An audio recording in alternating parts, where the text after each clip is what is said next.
No próximo dia 6 de maio, os olhos do mundo estarão voltados para Londres, onde acontecerá a coroação do rei Charles III e da rainha consorte Camila. Essa cerimônia simbólica vai acontecer quase 8 meses depois que o rei Charles III se tornou rei, pois um rei se torna rei quando o rei anterior morre.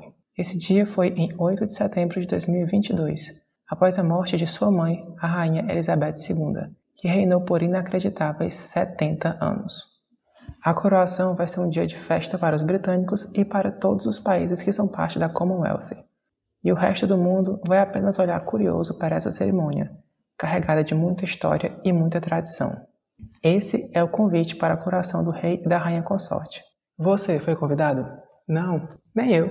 Mas fica aqui comigo que nós vamos saber tudo o que vai acontecer na coroação do rei Charles III e da rainha Camila. A coroação da rainha Elizabeth II aconteceu em 2 de junho de 1953, quando ela tinha apenas 27 anos e já era rainha há mais de um ano, depois da morte do seu pai, o rei George VI, em 6 de fevereiro de 1952. Essa foto é do dia da coroação da rainha, e aqui temos o pequeno Charles, de apenas 4 anos de idade. De um lado, a sua avó materna, a rainha-mãe Elizabeth Bowes-Lyon, viúva do rei George VI, e do outro lado, a princesa Margaret, irmã mais nova da rainha e tia de Charles. Eu imagino que em algum momento alguém deve ter falado para ele: "Oh, meu filho, um dia você vai ser rei também", pois esse dia chegou. Apesar de ainda ser um mega evento, Sua Majestade Real, o rei Charles III, escolheu uma cerimônia menor, mais enxuta e mais diversa em comparação com a coroação da sua mãe 70 anos atrás. Até porque, em 70 anos, tudo mudou drasticamente, não só no Reino Unido, mas como no mundo todo. Só para vocês terem uma ideia, lá na coroação da rainha Elizabeth II, 8.000 pessoas foram convidadas, enquanto apenas 2.000 pessoas foram convidadas para a coroação do rei Charles III na Abadia de Westminster. A principal diferença entre a coroação da rainha Elizabeth II e a do rei Charles III é que dessa vez 2 pessoas vão ser coroadas, o próprio rei e sua rainha consorte, Camila. Quando Elizabeth II subiu ao trono, só ela foi coroada, porque a monarca, a chefe de Estado, era ela. Portanto, ela era rainha reinante. E todo mundo sabe que ela era casada, só que o seu esposo jamais poderia ser rei, porque dentro do sistema monárquico do Reino Unido, quando um homem casa com a rainha reinante, ou, no caso, já estava casado com ela quando se tornou rainha, ele recebe o título de príncipe consorte, e não de rei consorte. Por isso, o marido de Elizabeth II era conhecido como Príncipe Philip. Agora, o contrário pode acontecer. Quando o monarca é um rei, automaticamente sua esposa se torna rainha consorte, que é o caso de Camila. Por isso, ela vai ser coroada também. Como esperado, os membros da família real estão convidados para a cerimônia, e alguns deles vão participar ativamente dos rituais. Essas pessoas são os membros ativos da realeza, que em inglês são conhecidos como Working Royals, que são os membros que trabalham participando de eventos e compromissos oficiais em nome da coroa. Atualmente, existem 11 Working Royals na monarquia britânica. O próprio rei Charles III, a rainha consorte Camila, príncipe William, o príncipe de Gales, princesa Catherine, a princesa de Gales, princesa Anne, princesa real e irmã mais nova do rei, príncipe Edward, o novo duque de Edimburgo, irmão mais novo do rei, Sophie, duquesa de Edimburgo e esposa do príncipe Edward, e outros membros bem menos famosos. O príncipe Richard, duque de Gloucester e primo legítimo da falecida rainha Elizabeth II, ele nasceu príncipe por ser neto do rei George V, assim como a rainha. Bridget, duquesa de Gloucester e esposa do príncipe Richard, príncipe Edward, duque de Kent, primo legítimo da rainha Elizabeth II e do príncipe Richard, que também nasceu príncipe por ser neto do rei George V. E princesa Alexandra de Kent, irmã mais nova do príncipe Edward, conde de Kent, e, portanto, prima legítima da rainha Elizabeth II e do príncipe Richard. Dos demais membros da família real, nem todos vão comparecer. Os 3 filhos do príncipe e princesa de Gales estão confirmados, os príncipes George, Charlotte e Louis. O príncipe George, que esse ano completa 10 anos, será um dos pajens, junto dos 5 netos da rainha Camila, frutos dos filhos de seu casamento com Andrew Parker Bowles. Os filhos dela, claro, também vão participar da coroação. O príncipe Harry, duque de Sussex, vai comparecer, mas sua esposa Meghan, a duquesa de Sussex, não vai. Ela vai permanecer na Califórnia em companhia dos 2 filhos do casal, os príncipes Otto e Lilibet. Inclusive, no dia 6 de maio, o dia da coroação do rei Charles III, é justamente o dia do aniversário do príncipe Otto. Ele vai fazer 4 aninhos. O príncipe Andrew, duque de York e um dos irmãos mais novos do rei, também vai comparecer, apesar de toda a polêmica por ele ser acusado de ter abusado sexualmente de uma moça americana menor de idade, há pouco mais de 20 anos. Sua ex-mulher, Sarah Ferguson, não foi convidada, mas as 2 filhas do casal vão comparecer, as princesas Beatrice e Eugenie. Os filhos do príncipe Edward, duque de Edimburgo, com Sophie, a duquesa de Edimburgo, também estão confirmados. São eles Lady Louise Windsor e James, conde de Wessex. Os filhos e netos da princesa Anne também estão confirmados. Peter Phillips e os 2 filhos, bem como Zara Tidham e os 3 filhos. Os filhos e netos da falecida princesa Margaret, irmã da falecida rainha Elizabeth II e tia do rei Charles III, também estão todos convidados, sendo eles David Armstrong Jones e os filhos e Lady Sarah Chatto com os filhos. Os mais importantes políticos do Reino Unido, incluindo o primeiro-ministro Rishi Sunak, também vão comparecer, bem como os chefes de Estado de outros países. O rei Felipe e rainha Letícia da Espanha, príncipe Akishino e princesa Kiko do Japão, o presidente da França Emmanuel Macron e a primeira-dama, o presidente do Brasil Lula e a primeira-dama, o presidente da Alemanha Frank-Walter Steinmeier e a primeira-dama dos Estados Unidos Jill Biden, além dos reis e rainhas de outras monarquias, como Suécia, Bélgica, Países Baixos e Tailândia, entre muitos outros representantes de diversos países. A coroação vai acontecer na Abadia de Westminster, local da coroação dos reis ingleses há quase 1000 anos. A procissão com o rei e a rainha vai sair do Palácio de Buckingham em direção à Abadia de Westminster, em um percurso prolongado por vias importantes de Londres. Eles vão passear na Diamond Jubilee Stagecoach, uma carruagem de 6 cavalos feita em comemoração aos 80 anos de vida da rainha Elizabeth II e usada em seu jubileu de diamante em 2012, na ocasião dos seus 60 anos de reinado. Quando chegará à Abadia de Westminster, o rei provavelmente vai estar vestido com trajes militares, em vez da tradicional indumentária que seu avô, o rei George VI, usou quando foi coroado rei em 1937. Ele, Camila e toda a procissão vão entrar pelo portão oeste da Abadia de Westminster para dar início à cerimônia. A Abadia de Westminster não foi escolhida à toa. Ela tem sido a sede das coroações dos reis ingleses e britânicos desde o lendário rei William, o Conquistador, em 1066, quase 1000 anos atrás. Quase todos os monarcas da Inglaterra e atualmente do Reino Unido da Grã-Bretanha e Irlanda do Norte foram coroados na Abadia de Westminster. A abadia é milenar e um espetacular exemplo do estilo gótico francês, embora ela tenha ganhado muitos atributos do estilo gótico inglês e até do barroco inglês ao longo dos séculos. A procissão de entrada contará com os líderes da Igreja Anglicana, que é a igreja estatal do Reino Unido e na qual o próprio rei é o chefe, como se fosse um papa da Igreja Católica de Roma. Representantes do governo do Reino Unido, incluindo o primeiro-ministro Rishi Sunak, estarão nesse momento, bem como representantes dos países da Commonwealth. A Commonwealth é a comunidade de países compostos pelo antigo Império Britânico, o maior império de todos os tempos, que colonizou e explorou gigantescas áreas da Ásia, África, Américas e Oceania. A maior parte desses países são independentes, mas alguns desses países independentes ainda têm o rei como chefe de Estado. No caso, por exemplo, o Canadá, a Austrália e a Nova Zelândia.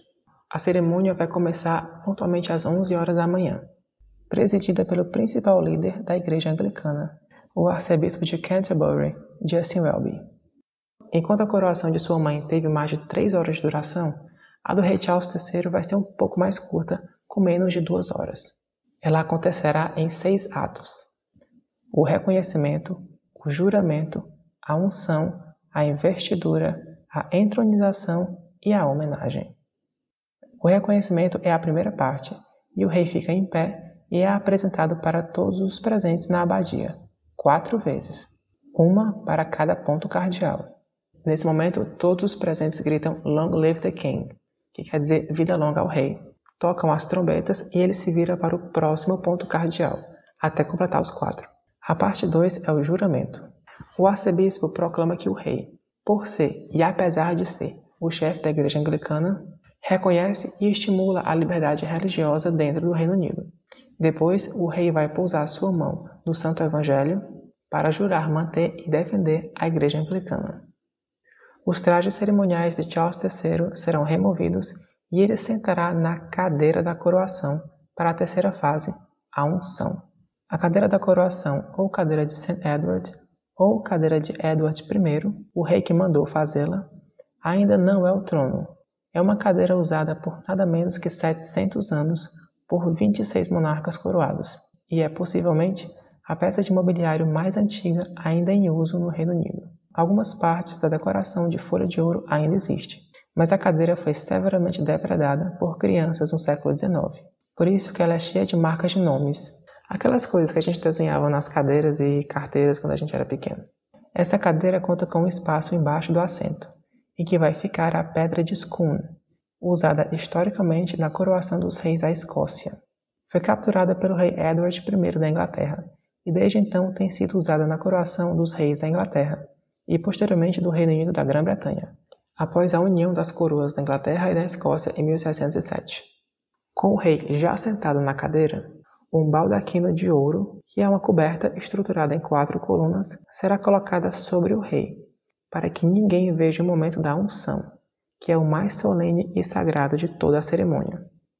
O arcebispo de Canterbury despeja óleo ungido da ampola de ouro na colher da coroação. Ele banha seus dedos no óleo e unge o rei, desenhando com os dedos uma cruz na testa, no peito e nas mãos. A ampola é em formato de águia e foi feita em 1661 para a coroação do rei Charles II. A colher é ainda mais antiga, do século XIII. E o óleo vem de oliveiras plantadas no Monte das Oliveiras, em Jerusalém. Agora vem o ponto alto, a investidura. O rei receberá o orbe do soberano, uma esfera oca de ouro com uma cruz encrustada com pérolas e outras pedras preciosas, simbolizando o mundo cristão, e que o poder do rei é concedido por Deus. Receberá também o cetro com a cruz, que representa o poder e a justiça do rei, e é revestido de ouro esmaltado, e a cabeça do cetro conta com o diamante Cullinan I, ou a grande estrela da África, cortado do maior diamante já encontrado na história, retirado das minas da África do Sul. O outro cetro é o cetro com o pombo, que simboliza a função simbólica do rei, de trazer igualdade e misericórdia ao seu povo. Esse é mais longo, mas é mais modesto. Ele ainda recebe o anel do soberano e 2 pulseiras douradas. O grande momento então chega. O arcebispo de Canterbury recebe a coroa de St. Edward, nomeada em homenagem a Edward, o Confessor. Foi ele que construiu a abadia de Westminster lá atrás, e foi enterrado nela em 1066. A coroa original foi destruída na Guerra Civil Inglesa, então essa coroa foi feita em 1661, mais de 300 anos atrás, para a coroação do rei Charles II, quando a monarquia inglesa foi restaurada. Essa coroa só é usada no momento da coroação exclusivamente, ou seja, a última vez que ela foi usada foi há 70 anos atrás, na coroação da Rainha Elizabeth II. Ela é feita de 2 kg de ouro maciço, trabalhado com rubis, ametistas, safiras e topázios. Ela é avaliada em 45 milhões de libras esterlinas. Apesar de ter mais de 300 anos, Charles III será apenas o 7º monarca a usar essa coroa. O arcebispo, então, vai finalmente pôr a coroa de St. Edward na cabeça do rei Charles III, ao som de trombetas e de munição de arma de fogo disparadas em todo o Reino Unido. Uma saudação de 62 tiros será disparada no castelo da Torre de Londres, e 6 disparos sairão da Horse Guards Parade, e 31 disparos sairão da capital da Escócia, Edimburgo, da capital do país de Gales, Cardiff, e da capital da Irlanda do Norte, Belfast. No momento em que a coroa repousar na cabeça do rei Charles III, todos os nobres deveriam colocar seus coronetes também, incluindo todos os duques, marqueses, condes, viscondes e barões do Reino Unido, como aconteceu na coroação da rainha 70 anos atrás. Mas pode ser que essa tradição não seja mantida. A etapa 5 é a entronização. O rei levanta da cadeira da coroação, vai até as escadas do trono, sobe até o trono e senta. Agora todos os nobres deveriam prestar-lhe homenagem, ajoelhando-se perante a ele, jurando servi-lo e beijando sua mão direita. Dessa vez, apenas o príncipe de Gales, William, fará esse serviço em nome de todos os outros nobres. O arcebispo, então, vai convidar todos os presentes na abadia e todas as milhões de pessoas que vão assistir à coroação ao vivo a prestar homenagem ao rei à distância, pela primeira vez na história, uma novidade.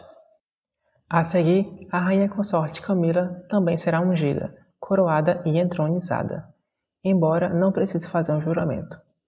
A cerimônia dela é mais simples e mais breve.